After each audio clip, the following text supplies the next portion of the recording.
After not seeing him for a month, John just thrust a divorce lawyer's business card at me without even asking, "Are you okay? Or how are you feeling divorcing a wife who doesn't work? Pay me $1,000 a month as alimony. Sounds good. Take care." John chuckled as he said this, standing beside him. Emily was wrapping her arm around his, wearing a similar smug expression. "Fine, let's divorce then."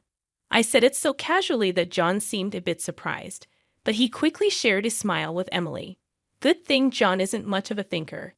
It makes my plan easier to execute. After the divorce papers got approved, I decided to start my revenge plan on both of them. I will make them cry as a celebration of my recovery. My name is Sarah Wolf. I'm a 47-year-old illustrator. I'd also work as a children's book author. I just love drawing. I have 2 childhood friends, John and Emily. They're important friends to me, and John is also my husband. It all started when John asked me out as I was heading to a different college after high school. I was surprised. I'd thought he was into Emily, but I couldn't say no to a confession from John, whom I had secretly liked. After some thought and consultation with Emily, I accepted John's proposal. Emily's behavior had been a bit problematic since teens, but she was still a dear friend to both John and me. However, Emily had a tendency to snatch other people's boyfriends and then dump them once they became obsessed with her, causing problems time and again. Her parents were concerned, so John and I often spent time with her to watch over her. John and I got married when we were 25, 4 years later. Emily brought her fiancé into our lives. His name was George, a professional working for a top-tier company. Nice to meet you, Sarah and John. I've heard so much about you. Looking forward to our future together. George was very polite, and we all got along immediately. We would get together during holidays and vacations, taking trips or going on long train rides to enjoy some drinks. However, things started falling apart after Emily got pregnant 2 years into her marriage. John and I originally had many siblings, so there was no worry about an heir. So we decided we didn't need children. Both of us loved kids, but weren't keen on actively caring for them. Besides, we loved our freedom to travel and enjoy drinks. We often found it heartwarming to see families with children, but it was never more or less than that. When Emily announced her pregnancy, John's attitude started to change. He quit smoking because Emily said she couldn't stand the smell, and even offered to drive her to doctor's appointments using his vacation days. I warned him, "George might get upset if you're always with Emily." But John argued back, "You have work, don't you? She's our childhood friend, and she's reaching out for help. You're heartless." I said, "I've been buying things and helping where I can, but going with her to the obstetrician is crossing the line." When I said that, John frowned, and then he glared at me. "Why?" "Because Emily wants it, right? She says she's anxious about the checkup. I can't just let her go alone if she's anxious. All the more reason for George to go with her, right? If you go with her every time, it's almost like you're the father of the baby in her belly. John, jealous? You're not going to get pregnant anyway, so what's the problem?" He didn't take my concerns seriously, and instead started to snap, saying I was being annoying. We had hardly ever had a fight during our marriage, but things changed when Emily got pregnant. Our arguments increased, and that didn't change even after Emily gave birth. In fact, John started spending even more time with Emily and their child, Emma. But when Emma was 6, an incident occurred. It had to do with the attendees of Emma's graduation ceremonies. The day before the graduation, John suddenly started rummaging through the closet. "John, what are you doing? Have a meeting tomorrow." John's workplace had a casual dress code, but there was a rule to wear a suit during client meetings, so he always kept a few suits ready. But they were all thrown on the bed now. No, just trying to decide what to wear for the graduation ceremony. "What? You're seriously thinking of attending the graduation?" "Yeah, George, can't make it. Emily asked me." "Wait, that's absurd. No matter how you look at it, I inadvertently raised my voice in denial. Immediately, John's face turned sour. I knew he occasionally picked Emma up from kindergarten, and I had done so myself when asked, yet it was nonsensical for a childhood friend who wasn't even a biological parent to attend a graduation ceremony. What? You still doubt me and Emily? I'm disappointed that you can't even help out. That's not the point. Point anyway. I'm attending the graduation tomorrow, so iron a shirt properly. John said that and abruptly ended the conversation, leaving me behind and going to the bedroom. I had no choice but to call Emily. Hello, Emily. About tomorrow. Sorry about tomorrow. I'm borrowing John. But won't George be upset about the graduation attendance, Sarah? What are you talking about? Obviously, I haven't told George that the graduation is tomorrow. I'll tell him after the ceremony. I was shocked to learn that George didn't know about the graduation schedule. Upon further questioning, it seemed that Emily hadn't informed George about any of the kindergarten events so far, and John had been acting as the father at the kindergarten, which made me dizzy with its selfishness. Wait a minute, Emily. Isn't that extremely unreasonable? It's disrespectful to George, and just because he's a childhood friend, eh? What's wrong? Sarah, you're scary. Well, see you tomorrow. Wait, Emily. I was trembling with anger at Emily, who unilaterally hung up the phone. Still, in the end, I ironed a shirt, prepared a tie, and the next morning saw John off to Emma's graduation ceremony. Since then, Emily and John started going out more frequently, from once a month to once a week, and then to 3 times a week. Eventually, even George seemed to have some suspicions, and one day, while John and Emily were out, he visited our house alone. I'm sorry for visiting you late at night. There's something that's been bothering me. Is it about the 2 of them? Yes, I would like you to take a look at this. George showed me the GPS history he had installed in Emily's car. It showed that she had been staying at a hotel 3 times a week. All of those days, she was out with John, and just by looking at George's face, I understood what that meant. What do you want to do, George? I want to take revenge on those 2. Me too. I can't forgive them for betraying us after all this time. We started planning our revenge on them secretly. First, I started by increasing my income because I had been saving by doing housework and taking care of Emma. My income had drastically decreased. George switched to working from home. And when Emily and John would go out, he would bring Emma to my house, and we would take care of her together. Neither Emily nor John realized that we knew about their relationship, and we were able to gather solid evidence. Once we had collected enough evidence and were ready to take our revenge, we discovered a shocking truth about Emma. George and I struggled with the decision, but we both agreed that we didn't want to hurt young Emma, so we decided to wait until she was an adult to take our revenge. However, even though we decided to endure for 10 years, I was struck with a serious illness. I needed long-term hospitalization, and even at best, I wouldn't be discharged for at least 2 years. Although I could work from the hospital room, it was certain that I would have to reduce my workload. After informing George about the situation, I consulted John. However, John's reaction was no different from when we were making small talk. I'll visit you once in a while. I felt that John no longer had any affection for me, as he didn't even ask about my condition or the name of the disease. In reality, John only visited once a month or once every 2 months, and after Emma's 15th birthday, she started acting strangely. Although she used to visit me almost every day right after I was hospitalized, she became distant after her 15th birthday. However, neither George nor I could figure out why, and we were puzzled. Even when we asked Emma, she just said, "Don't worry about it." However, we ended up learning the reason from John, who rarely showed up. Hey, it's been a while. Yeah, it has. John, who had completely transformed into a flashy appearance, walked in without even knocking. After not seeing him for a month, John just thrust a divorce lawyer's business card at me without even asking. Are you okay? Or how are you feeling divorcing a wife who doesn't work? Pay me $1,000 a month as alimony. That's the deal. So take care, John said, grinning from ear to ear.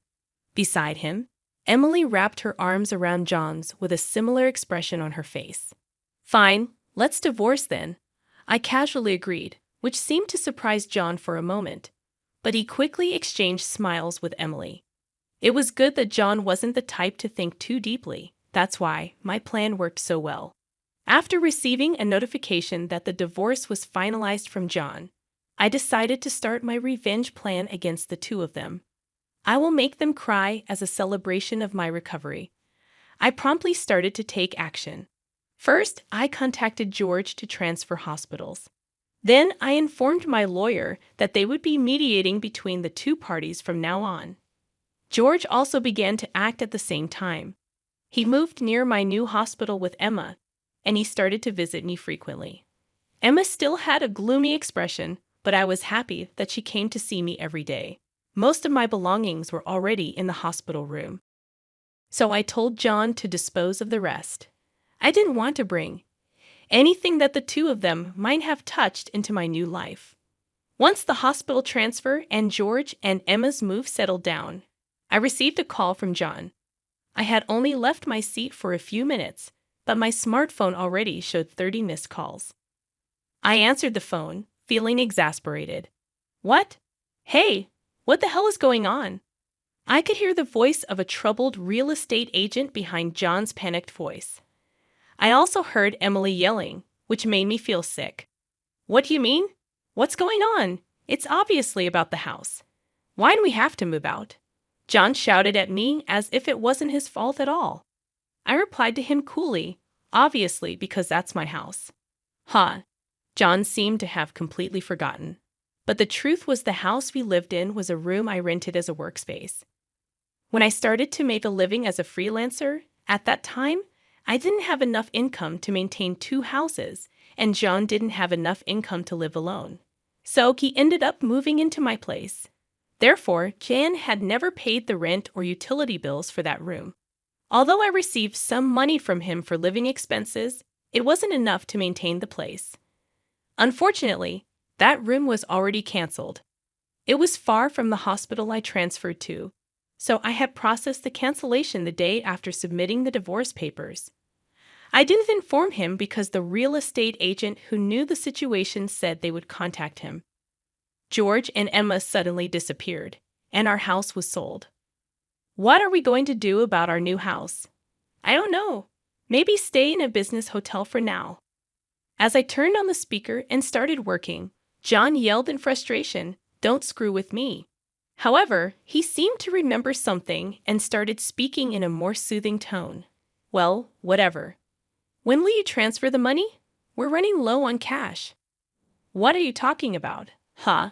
Don't mess around. I told you to pay $1,000, didn't I? Oh, I don't recall agreeing to that. My nonchalant response was met with incoherent screaming from John on the other end of the phone. Apparently, he thought he could get money from me and had been squandering it.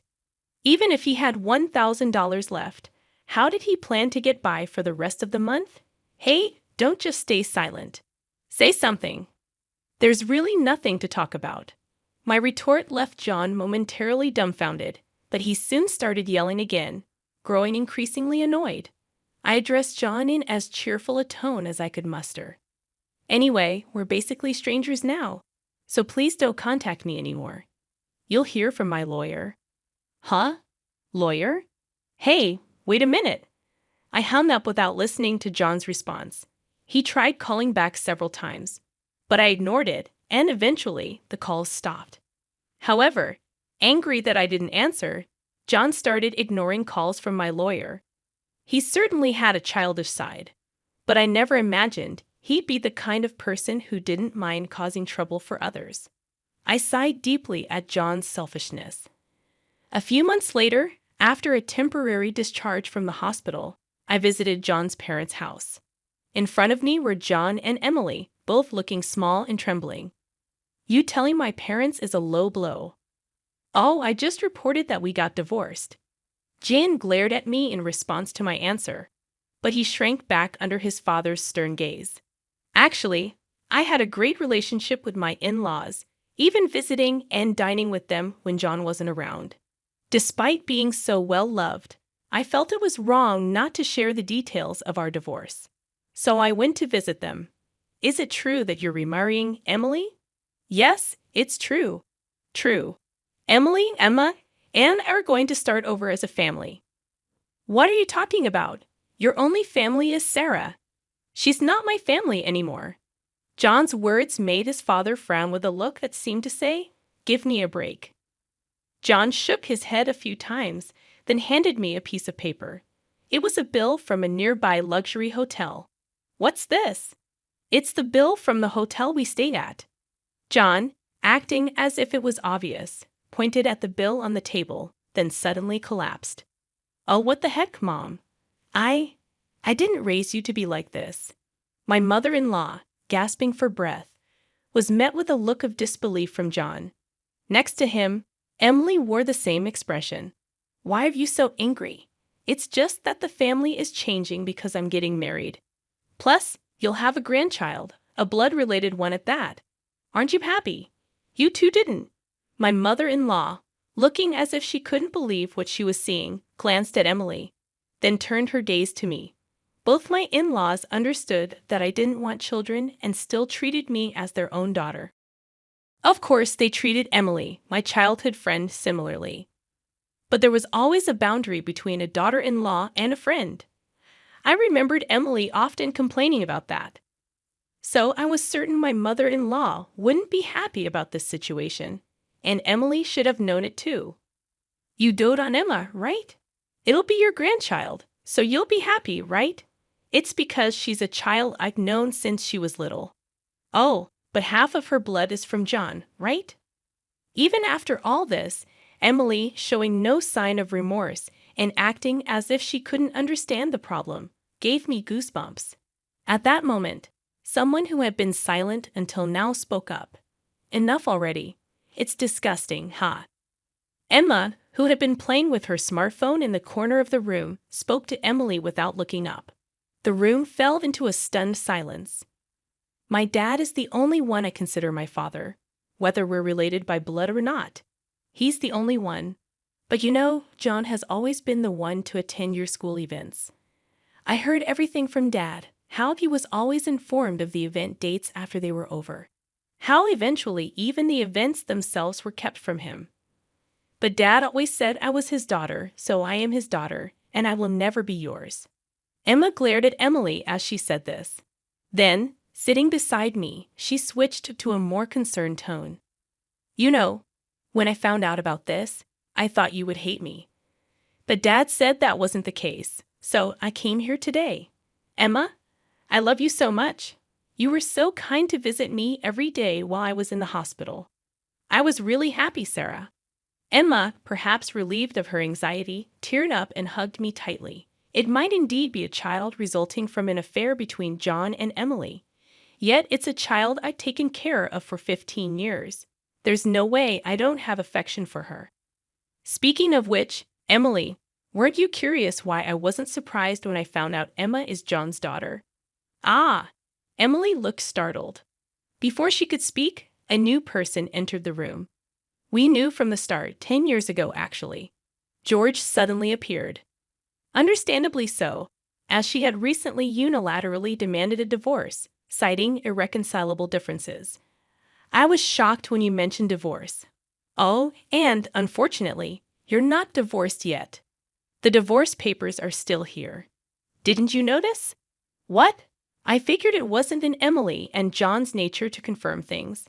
But I couldn't help but be stunned that Emily, despite the 100-day waiting period for women to remarry, hadn't noticed for months.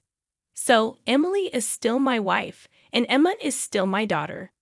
Well, since there won't be a wife, though. Wait, what do you mean? A 15-year-old can choose their parent. That's not true. Emma wants to be with Mom, right? Emily said that and looked at Emma. Emma frowned at Emily and held my hand. Emily was speechless at that and glared at me. Then John suddenly burst into laughter. So that's what it is. You two are together, huh? But too bad. Isn't it impossible to live on George's salary alone? Can you stop making weird assumptions? Also, it seems George earns double the amount you think. Emily knows about it, huh? It's probably a bluff. A lol. Besides, it's impossible for you to work while dealing with your illness. You'll just die miserably somewhere. This time, I laughed at John's huge misunderstanding. John, seeing me suddenly start laughing, was getting frustrated. You didn't know about my income, did you, huh? It's probably just a bit more than a part-time job. No, it's different. My annual income is $500,000, huh?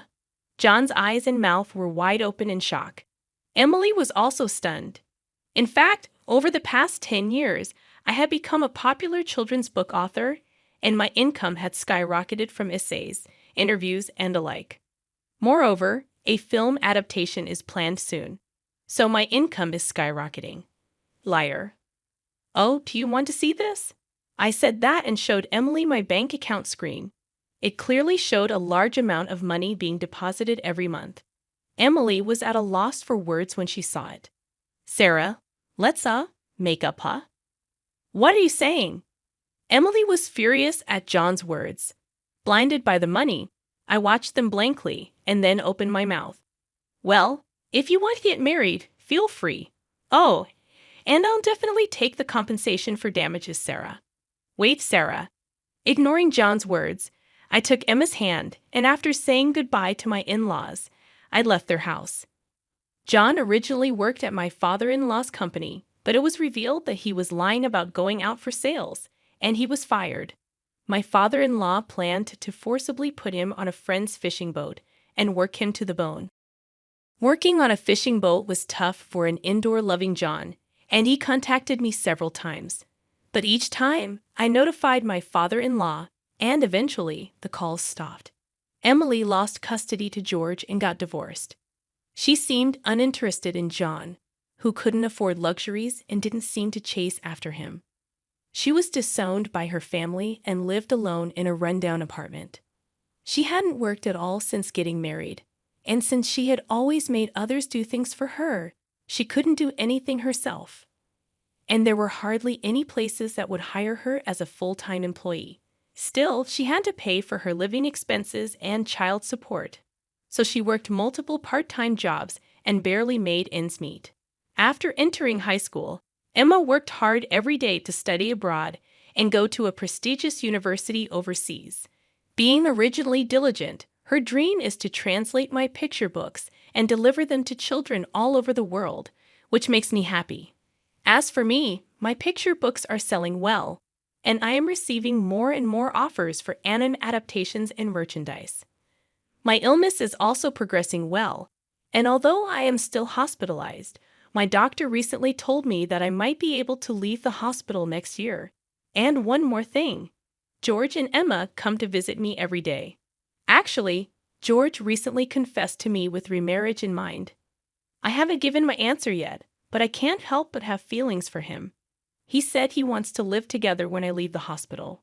While thinking about what to answer, I work on my picture books every day, hoping for a happy future for us.